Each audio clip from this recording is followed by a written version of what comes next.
Hello, my name is Michael Povich, and we're here today to do another segment of Oral Histories of Hancock County, interviews of our senior citizens who have great memories to impart on the history of our county.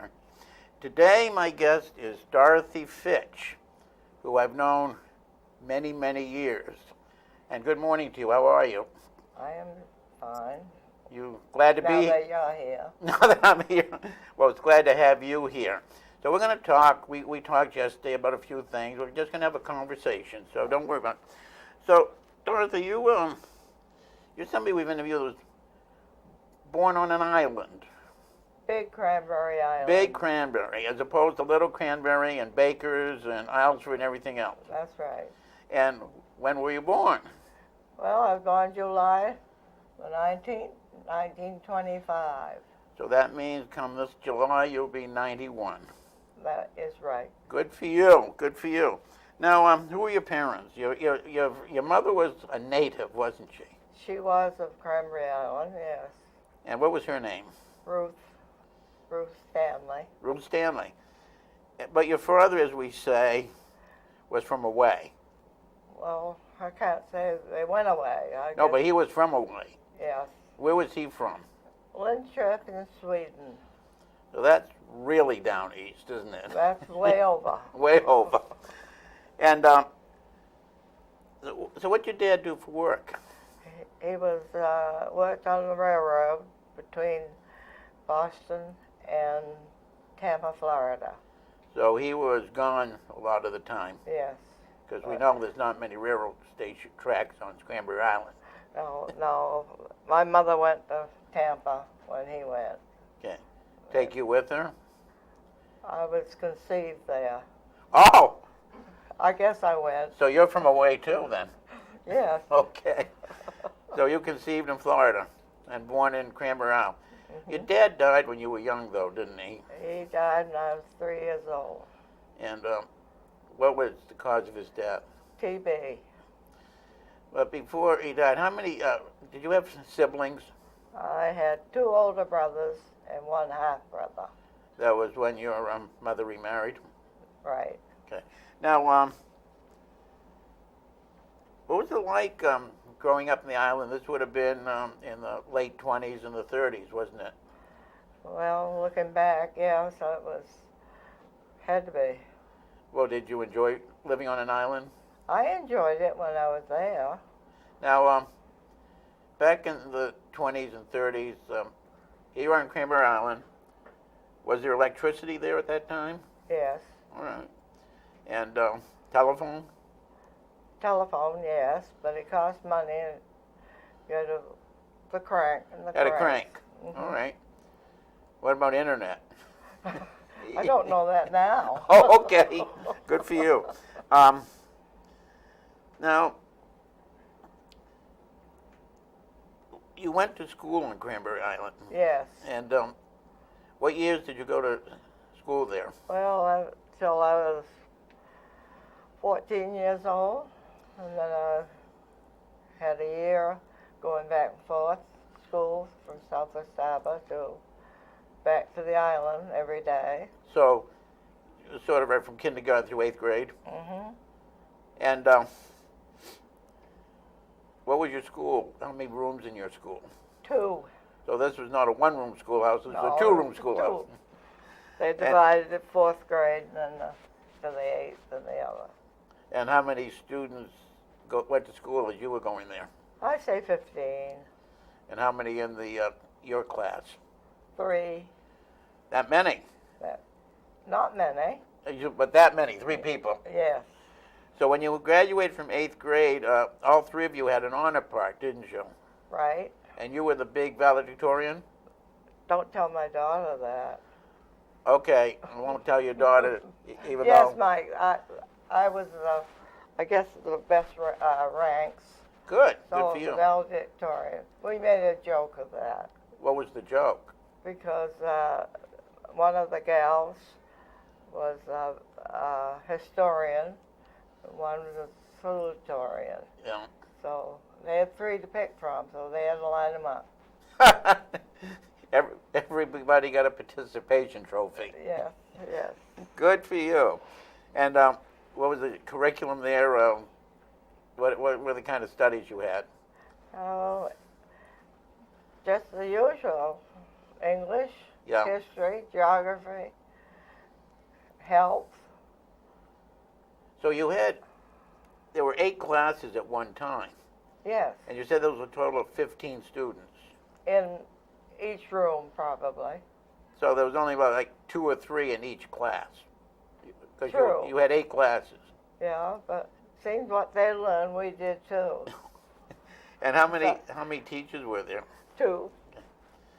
But then you graduated, you would have been, you were born in 25, so 8th grade, you were probably 13 or something, so that would have been about 14.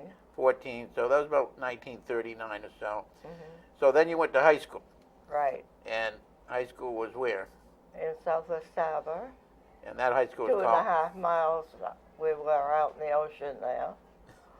and there's Pembertic, which is now the elementary school. Yep, right. And so your first year, did you live on Cranberry or did you live on the mainland? I lived on Cranberry. So you commuted. I sure did. And how was that commute? Up in the morning, especially in the winter months. What time did you have to my get up? My mother would take me to meet the boat, Yeah. and then we would have the 2.5 miles by boat, storm or no storm. And we'd reach Southwest and walk up to the high school, another mile. And we had clothes, they loaned us the basement where the heat was. Yeah. So we could get there early or late or whatever. And we had clothes stored there. And we dressed for school. So you had a second set of clothes because you come off that boat in the wet, cold weather. Yeah. What time did you have to get up in the morning when you were going to high school? 4:30 a.m. a.m. Remember that, guys. And then how long did it take you to actually physically get to the building? You mean to the high school? Yeah, to the high school. That was another half an hour. Well, you left, what time did you leave on the boat? Usually they left at 7:15, right, so they could make it over. Okay. Be there by starting 7. All right. So that was your first year. Yes. Now, sophomore, junior, senior, you stayed on the island? Or did you stay on the mainland? Yes, I did. I had somebody in the family needed somebody to watch the newborn child. Okay. So I helped take care of him. And I did my studies and everything and stayed there. So you lived, and in return for room and board, you had a Right. place to stay, you did a little babysitting and Yes. helping out. Okay. And you enjoyed school, didn't you? I did enjoy school. And well, you living on the island, you had a lot of fun. And the house you lived in, is it still there? Still there. And how often, when you were going to elementary school, did you go off the island? Once a week it was necessary. That's what my stepfather was a fisherman. So every Saturday we'd go to Southwest Harbor. Did you go to Ellsworth on occasion? On occasion. Okay.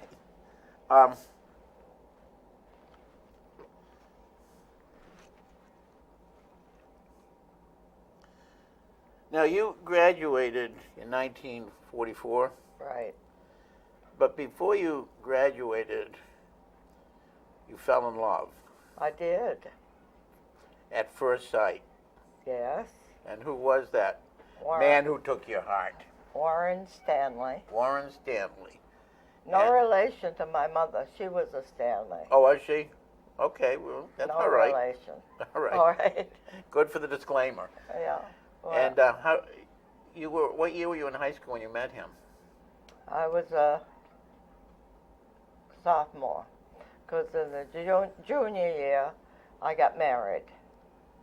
Okay. That's why you're still in high school. And while I was in high school, And where did you meet Warren?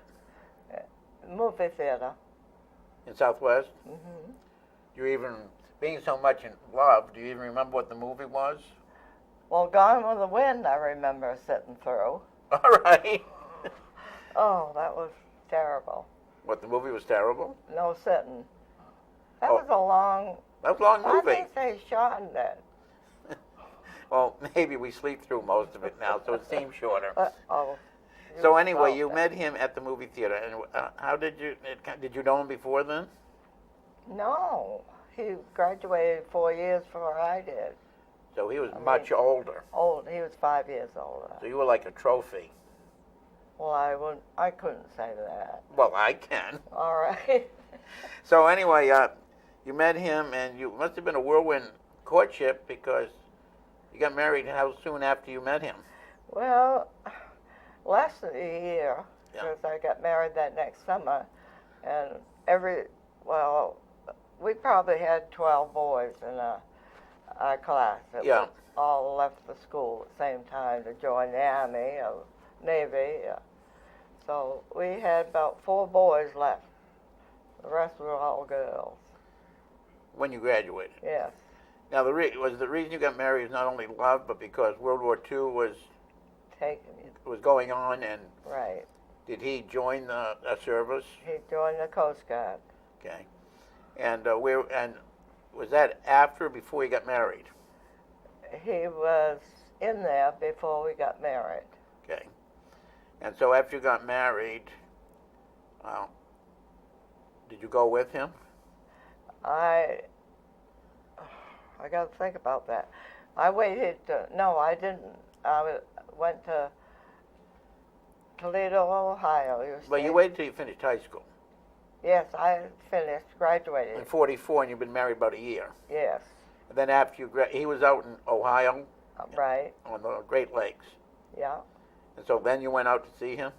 And then I went out and stayed a year. Okay. Now,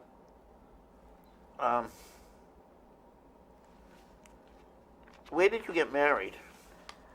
On a lawn in Ellsworth Area, but I've forgotten the name of the house, but it was,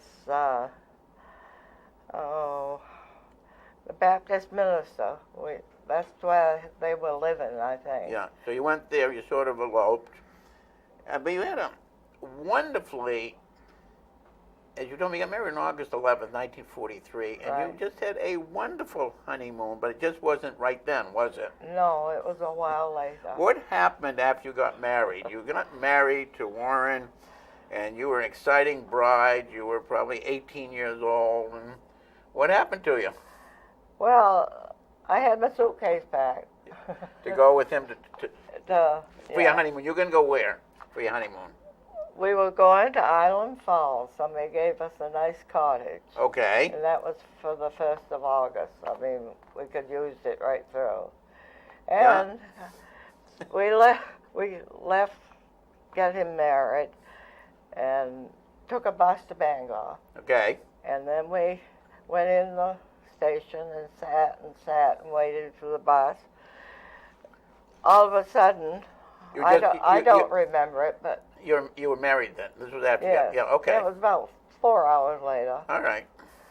And I fell off the stool waiting. In the bus station. And they had to get an ambulance to take me to the hospital. Well, I had appendicitis had taken over.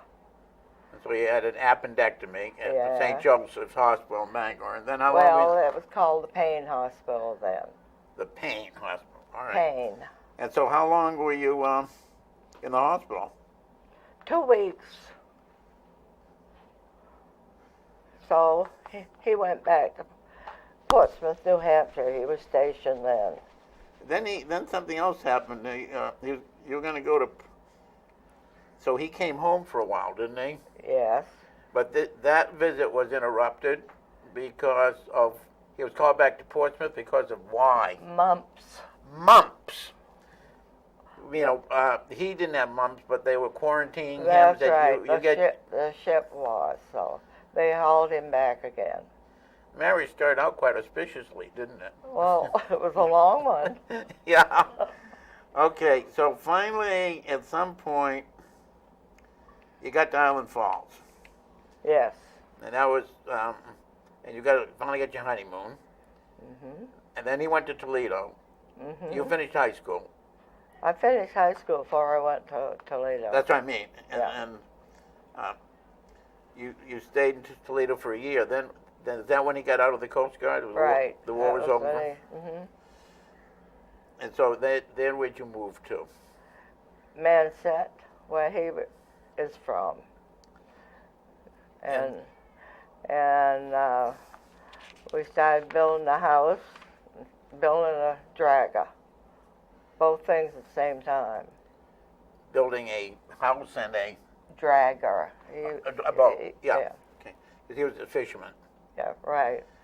Now, somewhere along this line, you got pregnant, Yes. and that was with your first child, who was, Greg. and he was born when? January 7th, 47. 1947. And then you became pregnant Again. again, and not too soon after Greg was born, right? Greg was 15 months old. Okay, when you got when pregnant. the next one arrived. Yeah, but you got pregnant obviously before he was 15 months old then. Oh, yes. Yeah. And while you were pregnant, Warren went off to, that was the time of the Great Bar Harbor Fire of 1947, and even Right. though it wasn't on what we call the backside of the island, You could see it. you could see it, and he went off to Bar Harbor for a while. He took the boat over to save people. They needed boats to transport. Now, while you were pregnant with Warren,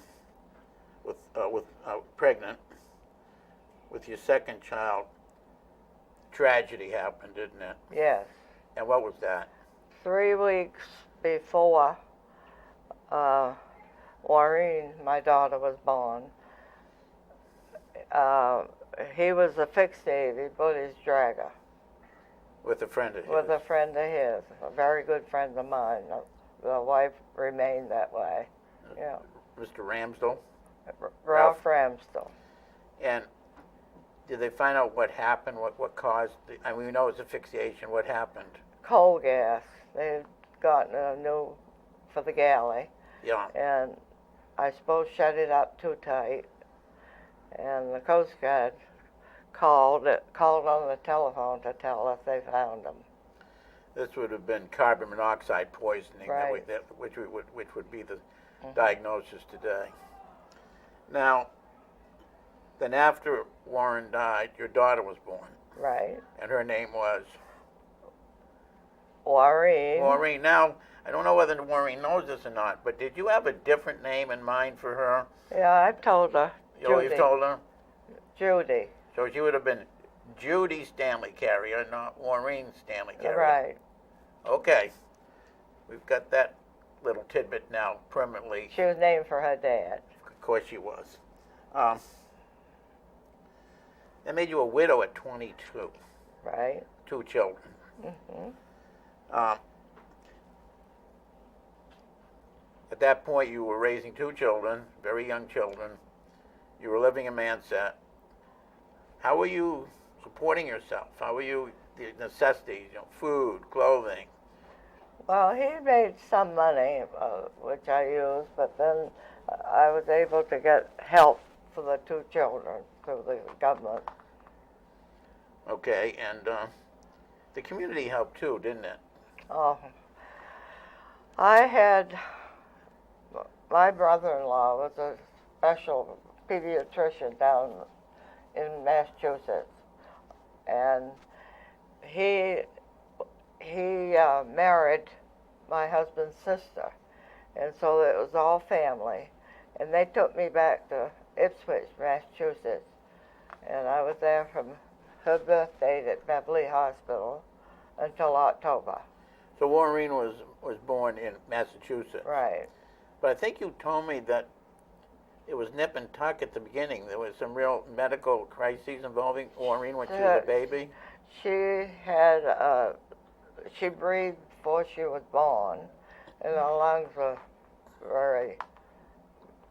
And she stayed there 3 months. In the hospital. Mhm. And obviously survived it quite nicely. Well, I think so. Well, I do too. Now, when did you come back to Manset? When the war was over. No, I mean after Maureen was born. You were in Massachusetts. Oh, it was in October, the first part of October. 1948. Right. And you had a house you were building. Right. We had taken them. There was a hotel there that had quite a nice place that we had moved on to some land where the help used to live. Like, Yeah. And we were working on that. And with my stay in Massachusetts for that long, nice people in this world. I love them all. Yeah. And they had completed the house, and they had done all that grading. Everything was ready to move it back home. Stick-built house. Now you've got tears in my eyes. It's okay. It's a good memory. I mean, It is. those early years were not. No. There was a lot of happiness, but there was some real sadness. Oh, sadness, right? Well, I straight guess, through. yeah. So, you got 2 young daughters, a son and a daughter. Mm-hmm. But moving on up, being resilient as you were, being tough, you met somebody else. Yes, I met Merritt Fitch. Merritt Fitch. And when did you meet Merritt? Well, let's see. 2 years after this tragedy with my babies. So About 2 years. About 1950, 1951. Yeah, because Okay. we were at the jail at 51. Okay. So, tell me, No, 54. Excuse me. well, yeah, we know. All Get that right. straight. So, how did you meet him? Well, Faith, which was the other widow. Faith Ramsdell? Mm-hmm. Yes. She and I went to Ellsworth, and we went in the Hancock house. And the Hancock House, for the people who haven't been here for about 50 years, Yeah. essentially catty-corner across from Rooster Brothers, isn't it? On the corner of Grant Street and Main Street, Main going up Bridge Hill. Yeah. Mm-hmm. And that was the pretty fancy place back then. Oh, but that was the place. Now, it was a hotel, Yes, restaurant, yes, a bar where a bar. they sold booze. I didn't have any, but I went. Oh, why would you go to a bar if you weren't going to drink? Well, I heard he was a good singer, entertainer. He How'd you cooked at the Hancock He house. cooked it. How did you know he was a good singer? Well, I knew a lot of people in Ellsworth. I bet you did. Yes.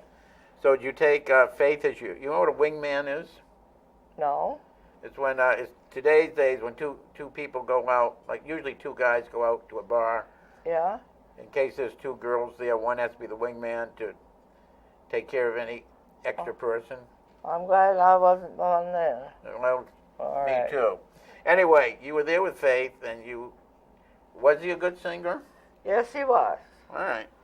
So how did you get to meet him, though? There's the Well, friends of mine in Manset, yeah.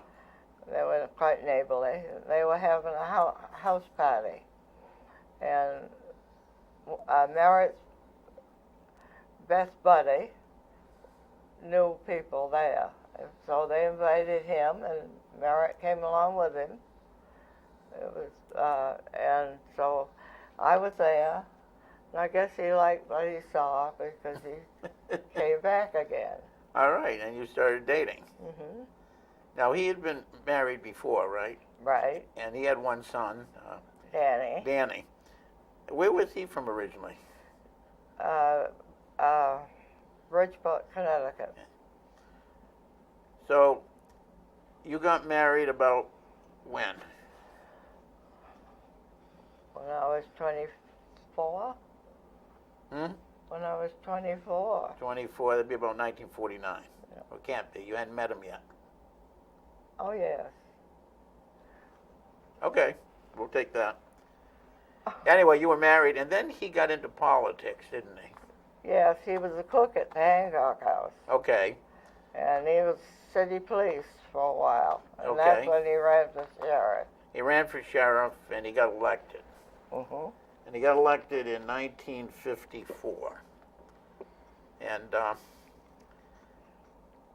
were you still, when you were married, got married, you were living in Ellsworth? You lived in Ellsworth. Yes. Now you got a real good house. You got to live someplace which we would call the equivalent of the White House of Hancock County. Is that correct? Well, I guess so. It was home. I loved it. I really did. And where was the jail in 1954? Right where it is, where the Historical Society meets. So it's next to the Hancock County Courthouse. Right. It's that big red brick building with the big red brick behind it, and it's come right into. It was built what, about 1870, 1880? That I don't know too much about, really. I mean, they had it cross the river at one time, they tell me. Okay. Then moved it over there. Yeah, I think it was up on Bridge Hill. Okay. So you moved into the jail with Greg and Maureen, and they were sort of, and the actual jail block was behind the residence, wasn't it? Yes, there was a rock wall separated. In fact, I had thought if Merritt had mentioned writing a book and all this, and I named it, but we never got anywhere with it. What was the name of the book? Both Sides of the Wicket. Both Sides of the Wicket. The wicket's where you feed them. That's the only contact I had with them. So, the jail residence itself, how many rooms was in it? There was 1, 2, 3, 4. 8 rooms. Okay. And there's a bedroom upstairs and bedrooms for the kids? Yes, and one on the 3rd floor. And you, for 17 years, cooked for the prisoners? I cooked 20 years for the prisoners. And you were paid a lot, weren't you? Nothing until the 17th year. All right. And where did you do the cooking? There in the kitchen, right at the jail. So it was actually in the residence? Mm-hmm. Because all the jail had was a big cell block. Yeah. Then the wicket's where you fed them, from my side. Oh, you mean you sort of a place to put a tray through, Yes. put the food through? Yes. Okay. And you fed them. Basically, what was their meals? Oh, baked beans, Yeah. hot dogs, biscuits, gingerbread, just whatever. My children grew up on jail food. We Okay. all made it pretty well, so. So tell me, during those years, what was the average inmate population? The average would be probably 10. And we know about penal institutions, we know about serious crimes. What were most of your prisoners in for? Being drunk, being a nuisance somewhere. And they were there like 30 or 60 days? 30 days usually. Yeah. Mm-hmm. Now you had one interesting inmate named, a Native American, a Micmac named Susie. I was Susie. And how long was Susie a resident of the jail over the years? Well, 87 times she was arrested. In Ellsworth? Yes, in Washington County. And she usually spent her time in the county jail? Yes. I remember one time when Susie was in front of old Ed Smith, and of course she couldn't hear at all, and he's hollering at her, "When are you going back to Canada?" Micmac. The Micmac. And when she said what date she was going back, he counted the days, and that was her sentence. Oh. To stay in jail until she was going back. Did she ever spend time living in the residence? Well, my son says she did. Yeah. In the winter when she wanted a place to stay. I took in a lot of people. I know you did. Now, you had one in 1965. You had one notorious prisoner, didn't you? we had Miles O'Connor. And he was in for a lot of burglaries, and he escaped from the jail, didn't he? Yes, I was there. I was out in the kitchen, and that's attached to the office. The doors were wide open, and I heard a holler, and I looked out, and I saw the back end of him going through the front door, and he went. The front door of the jail? Yes. That'd Well, be that side door. The one facing the courthouse? Yes. Okay, you actually saw him escaping? I saw the back of him. Yeah. I never had seen the front of him. Okay. So I couldn't identify him, but we become friends over the years. Have you really? Yes. When did you? Well, he was recaptured. Yeah, and he did his time. Yeah. And he became a notorious art thief in Massachusetts, that, didn't he? yes. Every time you see a picture stolen there, you think of him. And he also was a musician. Hmm. So how did he reconnect with you? When did you actually see him? Well, when they arrested him, Yeah. then I had to feed him. Okay. So But you've seen him since? He's visited you before? he didn't come for my birthday, but he sent me a big picture Did he? and wrote me a nice letter. Wow. And I really enjoyed it. He stayed out the Holiday Inn, he and a buddy, Yeah. and then he wanted to come back and see where he used to be.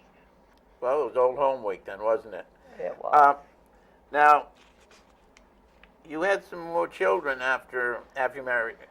Yeah, I had Terry when we moved it. Okay. And, Terry. And Alan. Yeah. So I had 4 children. Okay, Terry, Allen, and Ernie. Ernie was born 5 weeks after we got there. Right. So you had 5 children in all. Right. Okay. Yeah, they're all around. Now, Merritt was defeated in 1974 as sheriff. Now, he then got another job. Yes, it was. Well, it was at the courthouse. Yeah. And he was emergency management director, and maintenance that's what supervisor. It was, you know. And while he was also sheriff, you had a position with the court system, didn't you? I was court officer. Yeah. I was matron of the jail, and I had to go out many nights with females, and I don't know how I brought up the children. Well, you did it. I did it. They did quite well. And prisoners were different back in those days. The Oh, people went to jail. I mean, you didn't have the security Oh. issues. These were mostly outlaws and drunks. And Just drunks, really. yeah, and the serious ones were Oh, held in a prison or a different institution. right. So after Merritt got his job, did you get a job?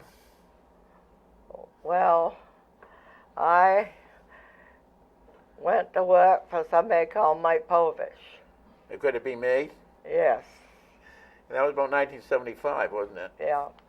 And you were a great secretary for how many years? 15 years. And the DA's office then was in the courthouse. Right. And you got to socialize with everybody that was there. Everybody. I had gone to Bangor to visit somebody at the hospital. Yeah. I was going up the elevator, and all of a sudden, this guy that was standing there, there were quite a few people in it, he said, "There is the best cook in Hancock County." And he picked me up right off my feet in front of everybody. All right. It was one of my ex-prisoners that loved me.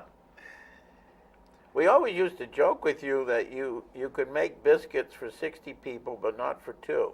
That's true. It is it? That's why I don't like to cook anymore. Because you only can cook in huge quantities. Always. I always remember one of my fond memories of you is the coffee you used to make. Well, you told me to. Yeah. But I ever tell you to make coffee using the same grinds? I know that's your story, but that wasn't what I did. It isn't? You No. sure? I'm positive. Your memory's better than mine? Yes. All right, I'll accept that. But I I'll tell can- you. Okay. All right. Anyway, thank you for making coffee. But you worked. I got there early. Yeah. And made everybody happy. It With was, a coffee it was pot. the coffee you made when you left. I'm talking about. When I left, Yeah, you made another pot. what? Yes. Another what? When you left work, you'd make another pot of coffee, Oh, I always did that for you. and that's when you used the same grounds. Oh, yeah? Yeah, because I remember with the coffee, it's supposed to be a nice tan color when you add cream to it. That cup of coffee was gray, and it was the strongest coffee in the world. It was. And then you used to say to me that you didn't drink coffee anyway. That's right. I didn't then. Okay, so we're both right. Yeah, all right. We'll agree to disagree. Okay. So you retired in 1989. Mhm. We had a nice party for you. Oh, that was great. That was a great party. Merritt passed away in 1984, didn't he? Yes. Yeah, he had cancer. Mhm. But you met somebody else, I did. and that was Fred Beal of Beal's the Oh, Beal's Oil Company. And you spent how many years with him? 10 years. And they were wonderful years. Wonderful 10 years. And did you spend a lot of your time in Florida, didn't you? We were in Florida for the winter months and up in Trenton on the water for the summer months. And he died in 1999. He too had cancer. So, but when you look back at, you have 5 children. You had how many grandchildren? I brought up. You brought up Danny. Danny too. Sure. Yeah. Sure. Yeah. But you have how many grandchildren? 10. And one passed away. Right. And how many great grandchildren? 10. All right. And we know that one of your grandsons, Maureen's son, is working for a famous architect in Denmark. He certainly is. We're And- proud of it. And Greg spent a lot of time doing many different things, including working with the Department of Human Service and selling windows. And Terry sells me seafood at Maine Shellfish. And He went there when he was 17. yeah. And Ernie was the deputy sheriff for a gazillion years, and now is a court security officer. Yes. And who am I missing? My Maureen, dog- of course, was a school teacher at the elementary school for 47 years, I guess. a lot. I'm getting a signal, 40-something. And she's retired happily, and you've got a good family. It was I've good. had a wonderful family. And you have great grandchildren. You have Eric, and Eric works for the sheriff's department as a dispatcher. So Yeah, you met him yesterday. I know Eric when he ran the football pool badly, but that's a different you? story. Oh. Oh yeah, we won't talk about that. It has to do with an illegal gambling enterprise. Oh, Speaking of gambling, Yes. you're quite a gambler too, aren't you? Well, bingo is not gambling. Oh, it isn't? No, you get your money back. Always. Well, didn't I tell you that once? Yes, and I'm not going to bring it up again because you thought that Greg had put me up to that question Yes. about how much you spent, and you didn't like that question. No. So I'm not going to ask it again. So how often do you play bingo? Twice a week. Once, anyway. All at the VFW. Yeah. Do you ever go to Hollywood Slots? Yes, I've been there about 4 times. What's that? Use the slot machines or whatever those things are? Yeah. Like that too? I like it, but I prefer bingo. So My what- money lasts longer. Okay. What about other activities? What do you do? I mean, you used to go to Sylvia's a lot. But you said a lot of your Sure. friends have passed on now. Oh, most of my friends have. And that's one of the downsides of living to 90 is that A lot of your dear friends don't. I know it. It's just Eric sat and looked at my birthday book. Yeah. Everybody's birthday. Now that was when was your 90th birthday? It was last year. Yes. And that was at the golf course. That's right. And there was a big show. And you did your show there too. I had my group playing for you. Yeah. Yeah. So you were looking at the people who signed the book? Yeah. And Eric said, "Is there anybody left that you know?" Because I had deceased on the whole book. Yeah, it's horrible. Yeah. But So, that's life. to throw something in that can be All right. edited. All right. While we were changing the tape, 7 years ago, the ambulance came in the middle of the night to take you away, and you didn't want to go. That's kind of the way it was, but it was. Can you quickly tell me what that was about? To start it off, Brock was born in Blue Hill. Yeah. My 7-year-old grandson. And so, and the same day I was up to Bangor with Terry. He had an operation. He had cancer of the kidney. Okay. And so between those two things, and they didn't expect Brock to live. And they took him to Portland. So I said to Ernie, to Greg and Jan, I said, "Let me know if he passes away. I don't want to hear it from some other place." So they said they would let me know. Well, he is alive and doing well. Right. And so it took, I was in bed and sound asleep, knocking on the door. And I got up and I said, "Who is it?" And nobody answered me. So I opened up the door, the old night dress on, and God, I looked terrible. And I stepped out to see. And this man, I see him with a little suitcase going down the hallway where you are, you know. Yeah. And I thought, well, there's a woman here that they call on frequently. So he had his little suitcase. I thought he was going to stay all night. And so then the buzzer, they buzzed again, and I heard the elevator coming. So I knew that was Greg and Janet. And another one, tall suitcase, came around with the elevator and came towards me. And they said, "We're here to help you." I said, "Help me? What for?" I was crying because I thought it was, well, Yeah. I looked like a wild woman. Okay. And they tried to take me out of that house and put me in the hospital. And I swore at them. Really, it was a mess. But they didn't take you. And I slammed that door. I said, "Give me, where are you supposed to be?" And they said, "It's room 16. Well, it might say 5 on that. And I said, "The one in 5 is already in the hospital." And I got sassy with them.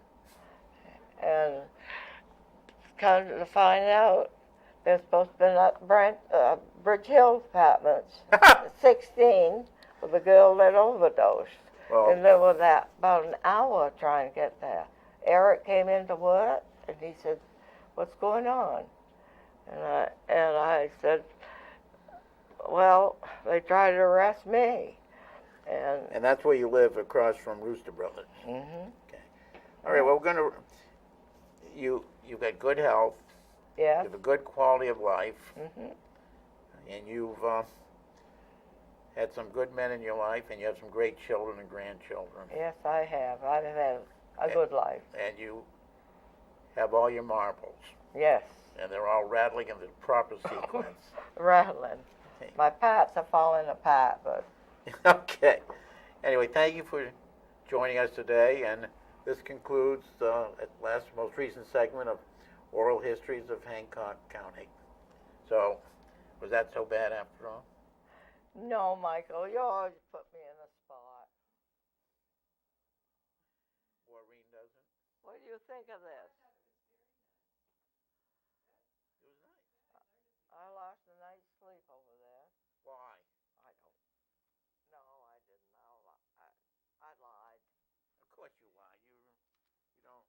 doesn't bother you.